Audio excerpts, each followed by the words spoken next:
नमस्कार, आपण पाहत आहे भांडा फोड न्यूज. एका दमात भ्रष्टाचारी कोमात. सोशल मीडिया, कर्जबाजारी, गुन्हेगारी, सट्टेबाजी, चोरी, मटका, जुगार, दारू, सावकारशाही, न्यायाच्या प्रतीक्षेत प्रशासन. भांडाफोड न्यूज. एका दमात भ्रष्टाचारी कोमात. आंबाघाटात साखरेचा ट्रक 10 फूट खोल खड्ड्यात कोसळला. झारखंडच्या चालकाचा मृत्यू. कोल्हापूर रत्नागिरी महामार्गावरील आंबाघाटात दक्खन गावाजवळ शुक्रवारी दिनांक 24 पहाटे एका भीषण अपघाताची घटना घडली. साखरेची पोती घेऊन जाणारा मालवाहू ट्रक क्रमांक MH10 DT 4409 चालकाचा ताबा सुटल्याने रस्त्या शेजारील 10 फूट खोल खड्ड्यात कोसळला आहे.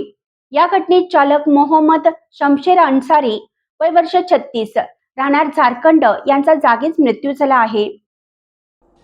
मिळालेली अधिक माहिती अशी की हा ट्रक फलटण येथील श्रीराम सहकारी साखर कारखान्यातून 30 टन साखर घेऊन जयगडकडे चालला होता.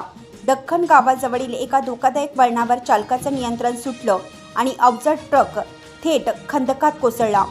30 टन मालाच्या प्रचंड वजनामुळे ट्रकच्या पुढच्या भागाचा पूर्णपणे चक्काचूर झाला.